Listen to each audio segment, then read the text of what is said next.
Today we're going to start off talking about markers, and let me go ahead and open up Pro Tools here. And markers allow you to put like locations into Pro Tools. They also allow you to put other stuff into Pro Tools, which we're going to talk about, but the main point is really for locations. For years and years and years, that's all I really knew that they did. And then I kind of dug deeper into them and I figured out, wow, they do all these other things that are pretty cool. But the main part is for locations. So let's go ahead in here, and I'm going to use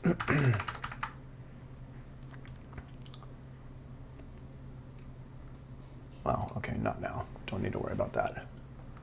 All right, so here's my Pro Tools window. It's coming up, I guess. So what we're going to be doing here is I'm going to be starting with one of our lessons that we've had already. And open up, let's open up Rubadoo. And I'll show you with that one, and then I'll show you with some others as well. But and like I said, we've already kind of like touched on some marker stuff at one point before, but we didn't really go into it too much. So I'm just going to make sure we're good here. Yep, Universal Audio Thunderbolt. Yep, cool.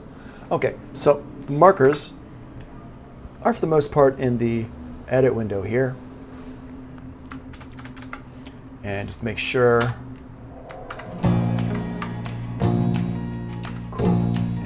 Hear all that.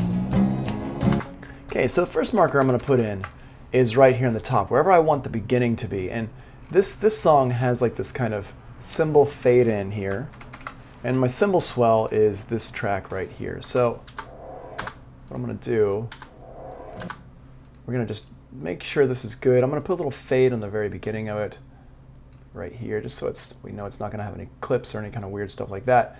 And yep, cool. So in order to put a marker in right there, I have two ways I can do it. If you're on a laptop, what you want to do is you want to hit that F in return key. So the F in return keys. You're going to hold down F in and hit return, and that puts a marker in. But if you're on a keyboard that has a numeric keypad, I'm going to use my enter key, which is the one on the numeric keypad. Hit enter, and it's going to bring up this memory location window here. So this memory location window, what this allows you to do is it allows you to name the memory location. So I'm just going to name the first one. I always put one at the very beginning where I want to start everything, and I call it top. Now we have some options here of what we can actually name these. I mean, what we can do with them. And so we've got time properties here, markers, selection, or none. And if you want to have it so it's a marker and where it is in the timeline, you're just going to have it be marker here. And you can have the reference be bar or beat, or absolute, which would be minutes and seconds. I'm always working on music like this, so I'm going to have it be minutes, bars and beats here. And then we can have some general properties here, and we can have some zoom settings, pre, post roll, track visibility, track heights, group, and window configuration. I'm going to talk about that stuff in just a minute. We're going to come back to that. But for now, mostly all you need to worry about is just putting the name in and making sure it says marker, which it will.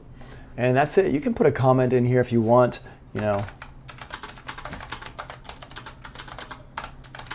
This is the start of the song, something like that. And when you're done, you just hit enter, and it puts a marker here. And you can see right here, there it is. There's my marker.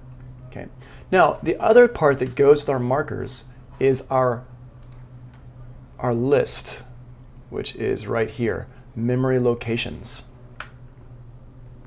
See, that says memory locations. Well, this list, any marker that we put in here, whether we can see it or not, it's going to be in this list. And so there's going to be a list of stuff here, and these symbols across the top denote what we actually used the marker for. And all those things, that list that was down the bottom in that last screen we just looked at, they're all going to show up right here. And right now we can see it's just a marker, so it's just got this one right here. And if I mouse over it, it gives me a comment. This is the start of the song. We do have a menu here. We can show some other stuff in here. We can show the main counter right there, where we put it in, stuff like that. And you can turn that stuff on and off if you want. And you can also filter out this stuff so we can show only our markers. And so all this stuff here grays out. If you never use them, that's fine. Or if you do use them a lot, but you just want to show just certain ones, you can see them right here. And that'll come in handy later. So the new memory locations, these are great. So what I'm going to do here is I'm going to go ahead and scroll. I'm going to hit play, and we're going to go until we get to the first verse. I'm going to put another memory location in right here.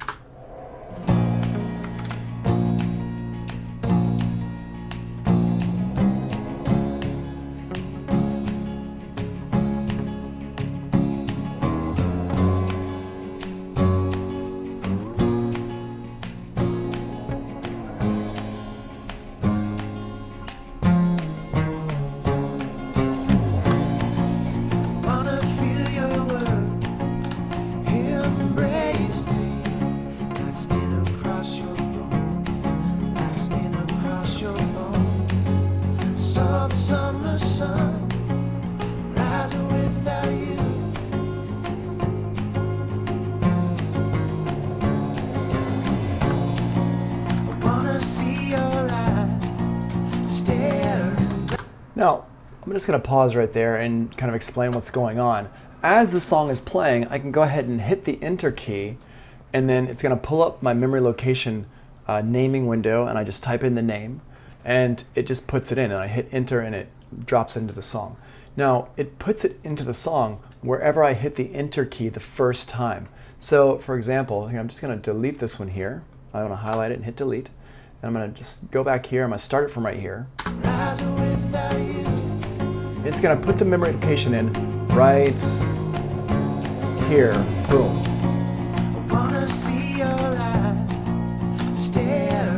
So it puts the memory location in right here where I hit the Enter key the very first time. And when it pulls up that window, that's where it drops the memory location right there. So I can take as long as I want to name it. Yeah, it's really great. You can do it live, and you can just keep, like what I always do is if I'm listening to a new song, I'll just go in and drop in the memory locations first, and it gets me a kind of overview of what the song is doing, and it just works right there. Yeah, so the new memory location window is open when you hit the Enter key on the numeric keypad, but remember, if you're using a laptop, you're going to hold down the FN key on the lower left-hand corner of your keyboard and hit return. So you hold FN, hit return, and it will put up the same window. So that's the shortcut on the laptop. All right, so we got our verse 2 here. And you can see if I scroll out here, I can see them right here. They're different colors, and I can also see them here in my memory locations window here. So let's go ahead and go down to where our chorus is. I'm going to skip ahead a little bit here.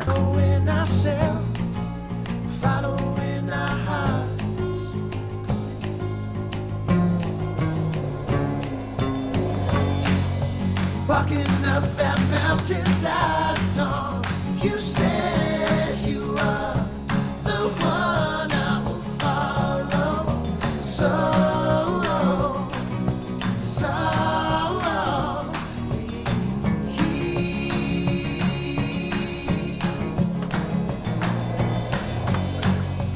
And I've seen your face 1,000 times. All right, so let's check this out.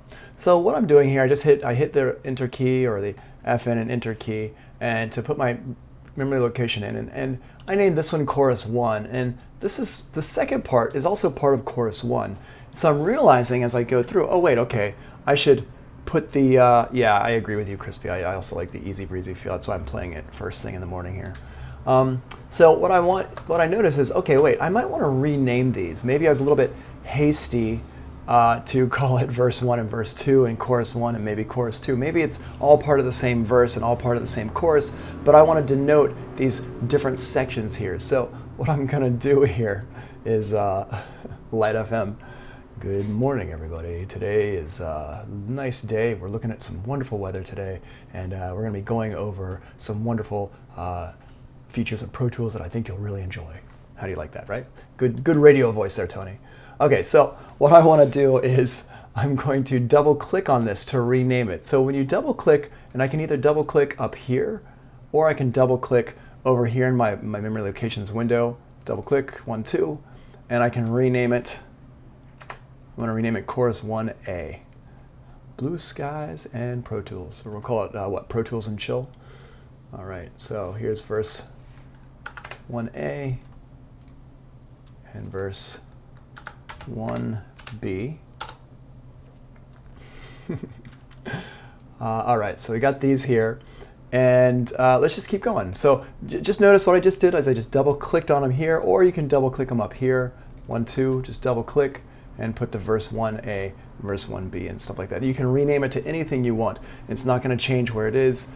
And if I did want to change where it is though, let's say I click on this and I hit play. Maybe I want to line that up a little bit better. So I can grab it and you just move it here. And you notice how it moves smoothly. The reason why it's moving smoothly is because I'm in slip mode.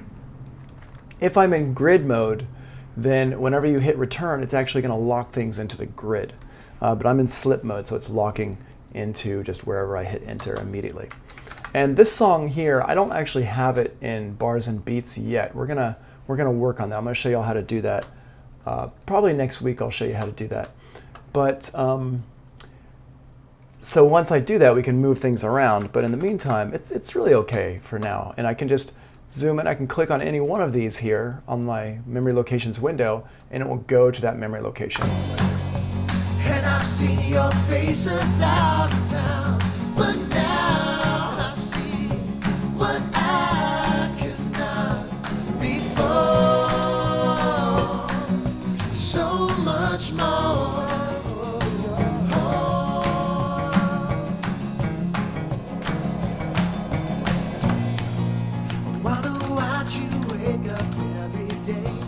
For the rest of your life, burning home my heart just can't contain.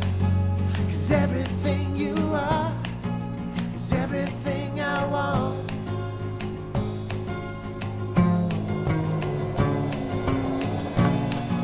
I wanna feel your face pressing against mine and fall asleep that way. Dream 1,000 times. I am in your hands, I am in your heart.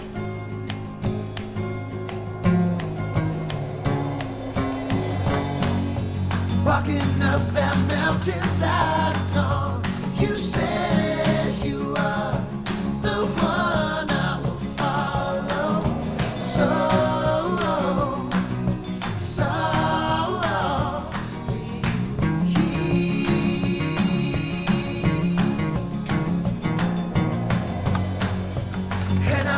Your face 1,000 times, but now I see what I could not before. So much more.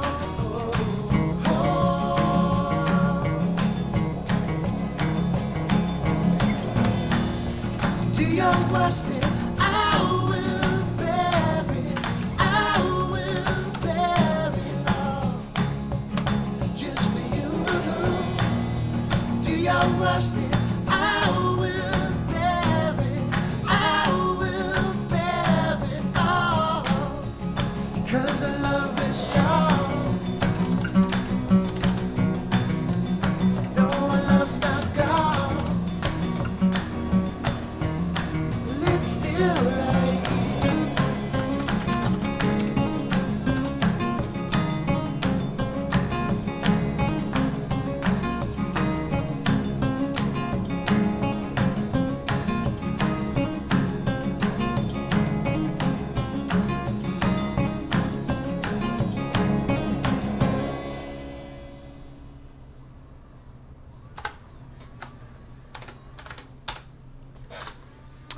Yeah, and doing this as the song plays, it's great. I love it. It's a great way to go through and put these things in here. So now let me just show you something here. What we've got is we've got all these memory locations, and yeah, it's a cute song, right?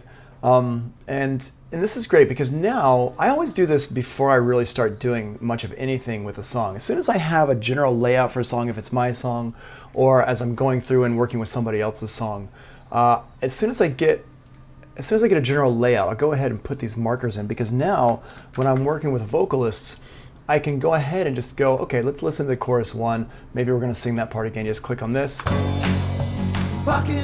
and now you can go to chorus 2. Wait, what did I do here? Oh, I put the wrong names in here. So I've got all these sections here. So we can go to, you know, Do your worst in Wonder Years. Yeah, it kind of does actually, doesn't it? Yeah. Yep, different sections of the song here. Okay, so that's one thing. It gives us an overall flow. Like we have a map. It's a map of the song, so we can see where we're going to different places. Yeah, Wonder Years. I also love Wonder Years. I love that kid in the Princess Bride. It's like one of my favorite movies. All right, so we have this section in here, and what I want to show you is the other thing that this is great for. So when you're mixing a song, you're probably going to bounce down a lot of different versions of that mix, especially in the beginning when you're kind of getting going, you're practicing your mixes and stuff like that. So what you want to do is when you set this up, make sure you put a top part and you put an end marker as well, a top marker and an end marker. Yeah, and Andre the Giant, yep. So I have my top here and I have my end over here. And what I'm going to do is I'm just going to zoom in on my end here. Just make sure. I'm just going to make sure that. There we go. Okay. Make sure all these are cut at the right place. I'm going to just go ahead and put some fades on all these here. I'm just going to hold down and highlight like this. Command F. So it gives them all fades. Make sure we got a nice fade on everyone. And now I'm just going to listen to this a little bit before and just make sure there's nothing holding over here. Make sure all the tails of our reverbs and delays and everything have finished by the time we hit this end right here. Cool. Yep. So everything sounds like it's done by the time we get here.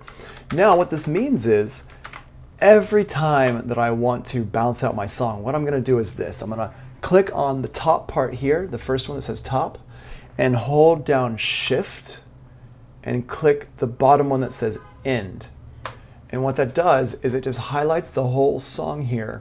So now I can just bounce this part and I don't have to worry about, do I have any tails left over or whatever. I don't have to keep, basically what it means is I don't have to keep highlighting the part of the song that I think I want to click, because this is like wasting precious seconds here to do this. If I have everything set up, I just click the first one, hold down Shift, click the last one, and now it's just going to bounce out that part right there. And if I set that up ahead of time, I can just keep going back to that every time I bounce the song out to listen to it. And you're going to be bouncing it out a whole bunch of times. You know, as you listen to it, you're going to take it to your car, you're going to take it to your to the club, you're going to take it to your friend's house. You want to listen to it on lots of different speakers, so you're going to have to bounce it out many times and check it out to make sure everything is good to go. So that's what this really helps with here. So I've got a map of my song, and I've got like different sections, and I've also got a beginning and an end for every time I want to play that song and bounce it out. So here we've got, here it's in the notes here, it talks about all the stuff I just kind of talked about here. FN return adds a marker, or enter on the numeric keypad adds a marker. And you really want to have the top and the end in there. And if you can get all the ones in the middle, that's great. When you're ready to bounce the audio here, it talks about the last part I just mentioned. Open the memory locations window, click top, hold Shift, and click end. This will be the area of timeline that you bounce out. So this is super important here. All right, now let's just go ahead, and this stuff that I'm going to cover right now is not really in the notes here. But I just want to show you this stuff here for a bit.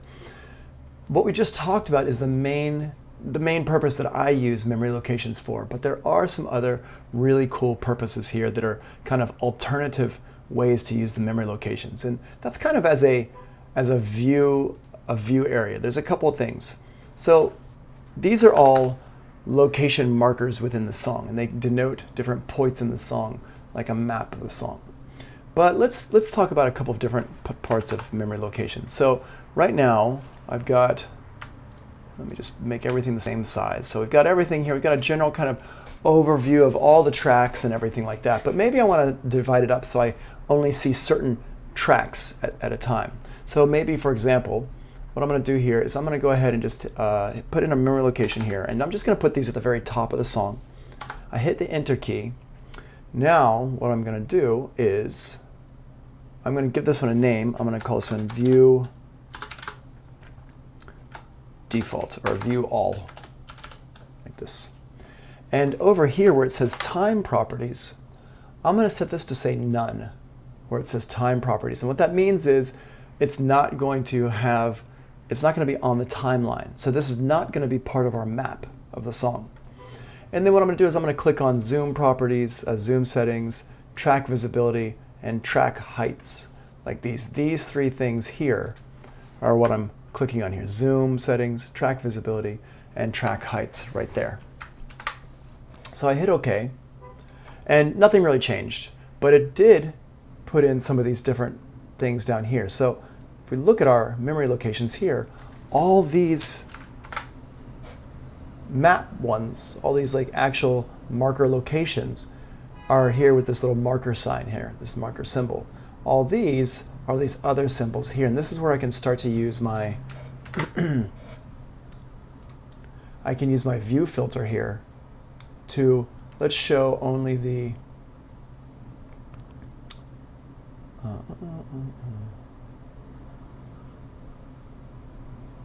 let's show just the show hide ones here. Boom. Whoops, I just turned that off. Let's do that a different way. Hold on. Let's do it like this. View, show markers only, and then we'll turn on the show hide info, and we'll turn off this one here. Boom. Okay.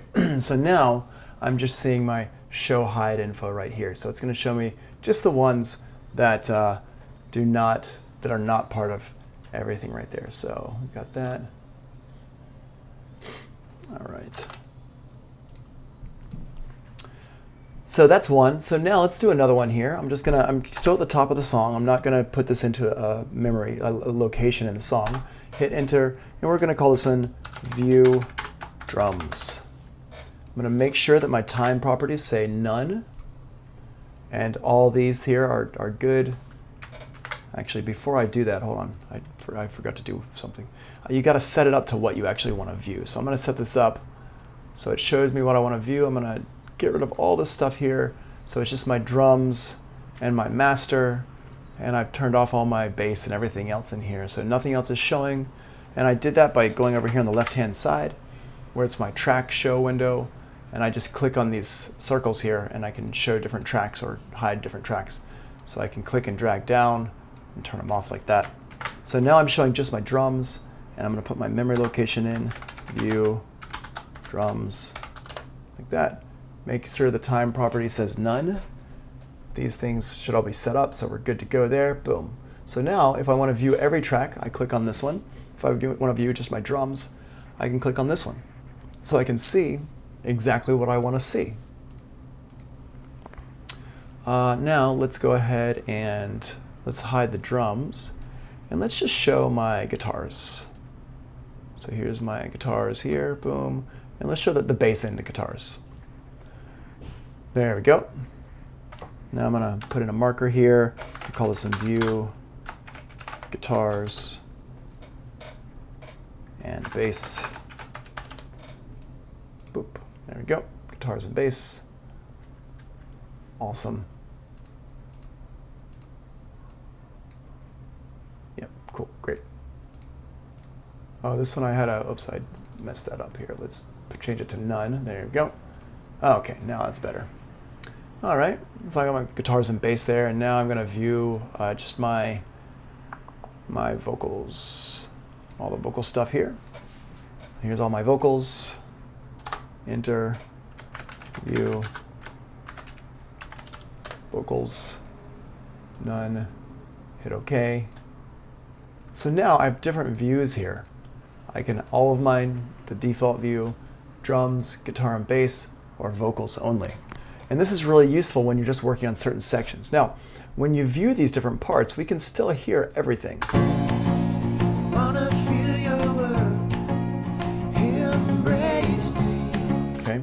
We can still hear everything, but we're only looking at certain ones. So I can see everything here, and we can change this as the song is playing. Wanna feel your word, embrace me. Like skin across your bone, skin across your bone. Oh, the summer sun. All right, so I can see everything. I'm not sure why that's only just showing the one thing out though. Why are we? Why does my group say it's not on? Oh, it's because I did my vocals. I turned on my vocals, not my drums. There we go. Boom. So I can solo out stuff.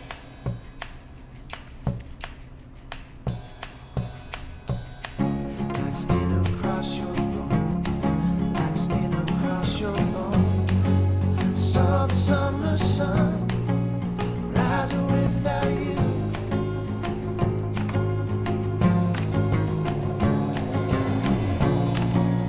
I wanna see your. So I can just solo different things out here. So I'm only looking at the one section here.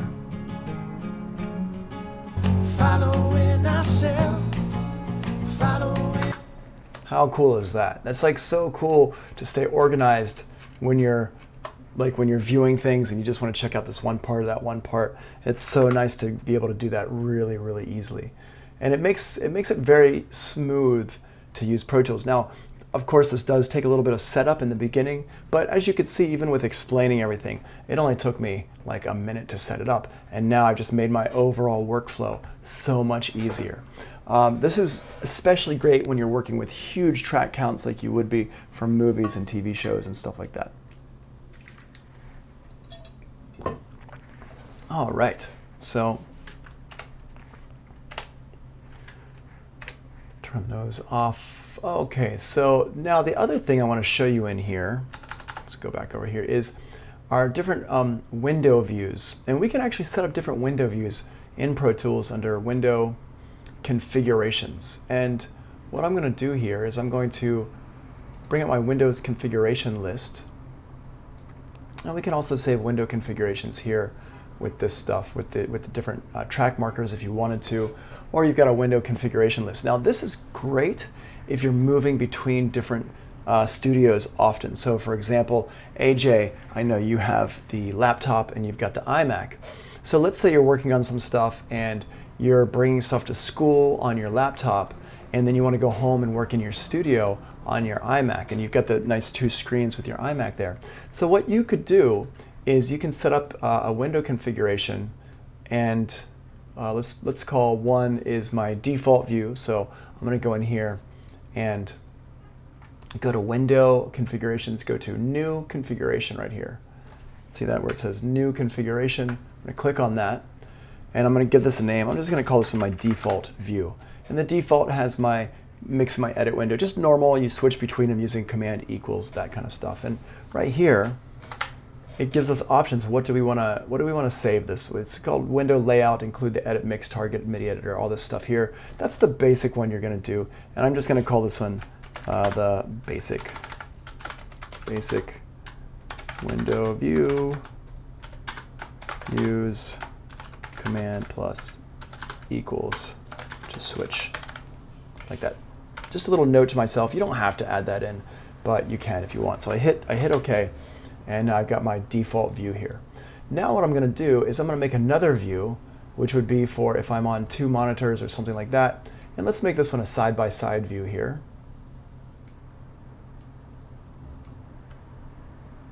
So I'm just going to put these side by side like this. Let's put it right in the middle, like that. Okay, so now I have half the view on one side of the screen and the other half on the other side of the screen. I'm just going to open this up so we can see everything nice. And so I'll just call this one side by side. So what I do is I go to here, Window, and I go to New Configuration, right there, same place.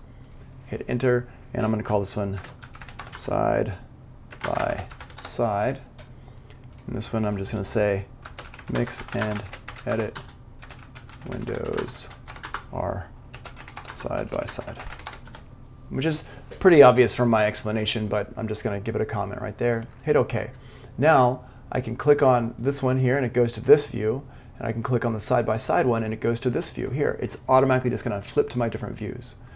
Now let's say that I wanted to have my like a side-by-side plus my MIDI window down at the bottom.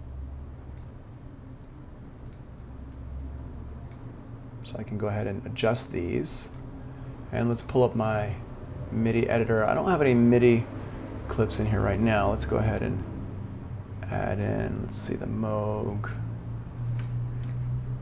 Oh, that was audio that I recorded. Okay, so let me go ahead and add an instrument track in so we have some MIDI to play with here.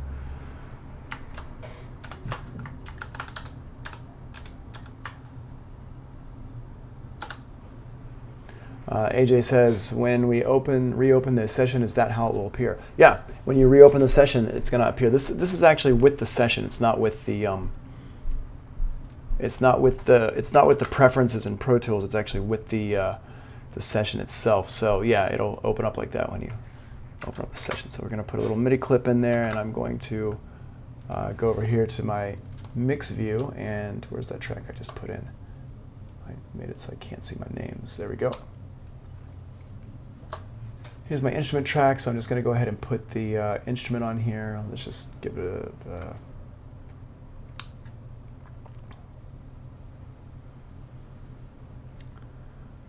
let's use Contact. You'll notice that my instrument track was grayed out here because I didn't have an instrument on their track. That's why it was grayed out. And so now I've got Contact on here. I'm not going to actually install anything into Contact. I'm just going to leave it like that. Now if I double click this, it'll open up my MIDI editor.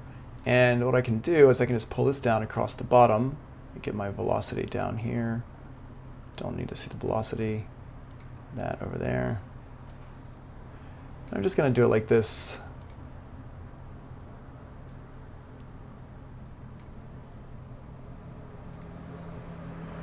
I'm just going to pull this up. So we might have something like this set up. So I got my MIDI window across the bottom. So now I can see all three of my windows here and give this one a name. New configuration. And we'll just call this one side by side plus MIDI. And then this is just all three windows visible. There we go. So now I've got I can just quickly switch between all my different views here. And so this is really, like I said, this would be really useful for if you're going between a small computer setup and then something where everything's spread out on two different monitors. So what I would do, in your case, AJ, is I would have my mix window on one monitor, my edit window on the other monitor, so I can just go back and forth between them really quick. And or maybe have your mix and edit window on one screen and have your MIDI window on the other screen, depending on what kind of music you're working on, and have it just set up like this. And this is a great way to kind of do your workflow. Now, one of the things about this, like I just said, is that the memory, the window views is saved with your session. But what you can do is, if you have a setup that you like, remember your import session data. Remember we talked about that a couple weeks ago or last week or something. Import session data. If we go to import session data, I can import, if we look at our things we can do here, I've got my vocal templates here. Down here at the bottom of my screen, there's a button here for import window configurations. I'm not going to import any of my playlist options, none of that stuff. We can just import the window configurations. So if you set up like a template track for your studio, one of the things you set up in there could be your window configuration. So you can always pull that up when you're making a new session. So it becomes really easy to do that. And also, see this here where it says memory locations, markers, memory locations. You could also pull those in as well, but that's not going to be quite as standard because you're not going to have the same types of tracks in every song. Every song's not going to have the same number of drum tracks and stuff like that, and your markers are probably going to be in different places. So that's really, I wouldn't worry about that markers, memory locations for importing session data so much, but the window configurations is actually really, really useful. So that way you don't have to keep recreating these windows setups every single time you start a new session. All right, so that's some pretty quick stuff there. That's our markers. All right, let's go ahead and talk about bouncing real quick, and then we're going to take a break. So it's not going to be too long to talk about this. Bouncing is, this is make a stereo 2-track version of your song. You need to do this every time you want to play your song for somebody else in like iTunes or something like that. So anytime you want to send that song to your mom or your parents, your grandparents, stuff like that, so they can be proud of you and be like, oh, this is my kid made, like that, then what you need to do is you need to bounce it out as a WAV file, as an MP3 file. So here's what we're going to do. We're going to use the our marker memory locations window here, and I'm going to show my markers here. Boop. Okay, cool. So we've got all these here. Just I'm looking at everything here. And now I'm going to hold down the top. I'm going to hold down Shift and hit End here, and it highlights everything. It didn't highlight all the tracks, but that's okay. It highlighted the part across the top. So now this is the part we're going to bounce. What I've done ahead of time is I've just listened, make sure everything sounds good. And I've seen your face 1,000 times. Make sure we're not clipping. If you want to put any kind of like plugins on your master out here, the one that I would normally put on here would be under Dynamics and Maxim. This one right here, Maxim. This is a good one to kind of put in somewhere. What it does is it just like kind of a maximizer here, so we can set let's go here and go to mixing limiter and just set that, just set that ceiling there. And this is a good one to have it set for. I'm not going to set it too loud because it's going to crush your ears if I do. But what you do is you just pull this down until you're seeing just a little bit of orange right there. And this is going to change depending on how your mix is set up. But just a little bit of orange right there, so you're not crushing it too hard, but just a little bit here. And like I said, I'm not going to go too loud with this here. And that's all you really do. You just set that threshold. I would just pull up the one called mixing limiter, so it's got your setting here, minus 0.1 or minus 0.3, something like that. And then right here, just set this so you're just touching that orange part a bit. And at the loudest part of the song is really where you want to set that. And that's just a basic setting for that. There's a lot more that goes into mastering stuff than just having a mixing, like a maximizer on here.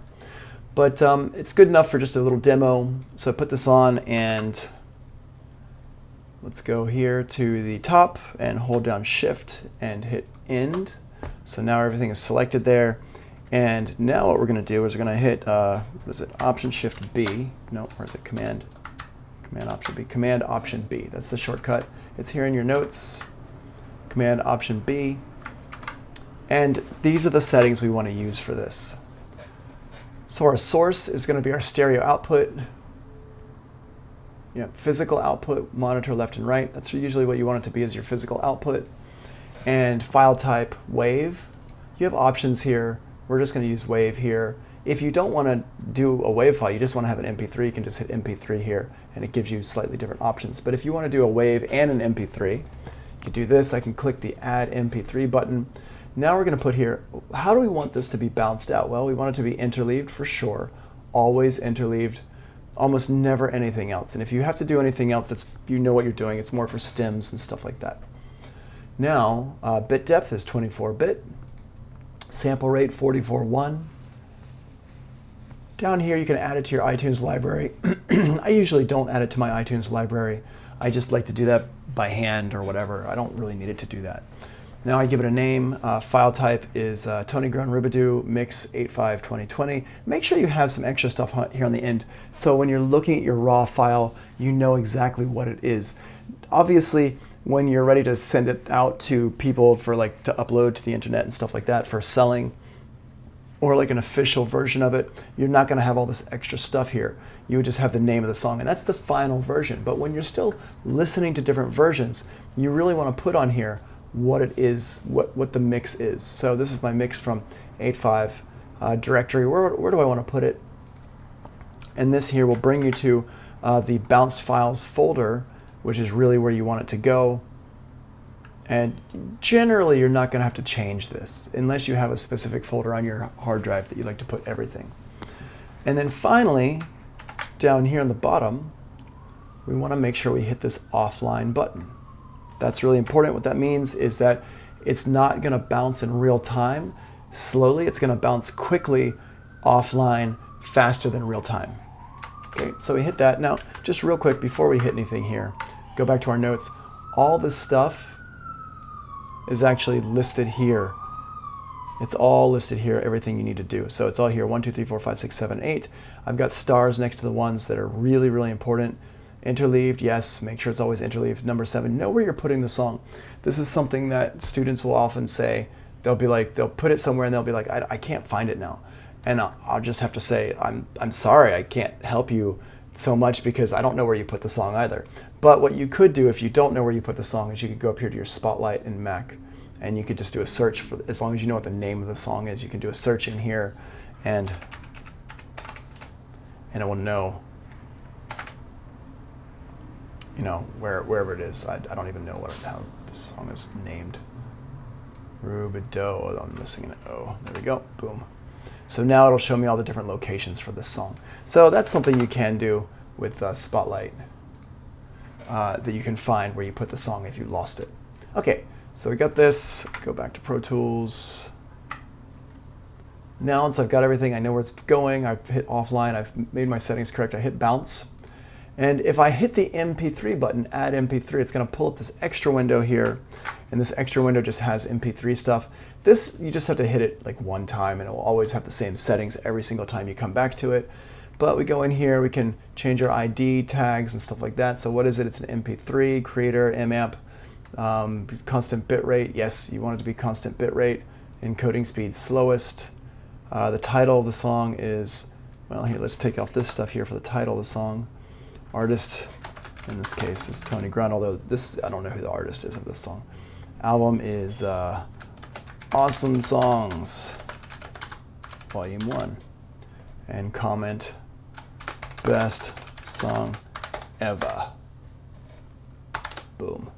All right, genre, give it a genre if you want. Now, you don't have to do all this stuff if you don't want to. Obviously, this is acid punk, and it's track 1 in the year 2020. You don't have to go through and do all this stuff if you don't want to. It's just, I'm just showing you what you could put in here. So I hit OK, and now it's going to bounce out the song really fast. The speed of the bounce will change based on your what your computer is, like how fast is your computer. Is the speed of the song is going to change based on that. So if you've got a really fast computer, you don't have a lot of plugins. Right now, we don't have a lot of plugins going on. We don't have hardly any plugins. So it bounced it out pretty fast. All right. So now, where did it put that bounce? Let's go here to my computer, and let's open up that Rubidoux under Teaching and Pro Tools Editing Projects, and Rubidoux here. Bounced files. There it is. Boom. And if I hit play,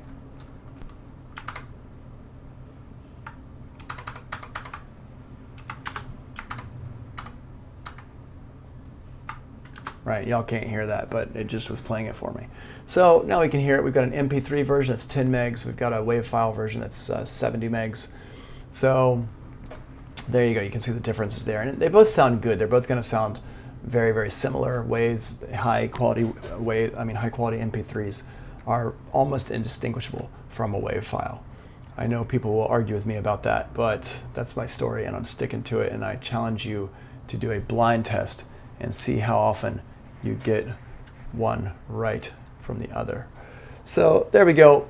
That's your bounce. That's everything that's in the notes right there. Bounce and MP3, that stuff there.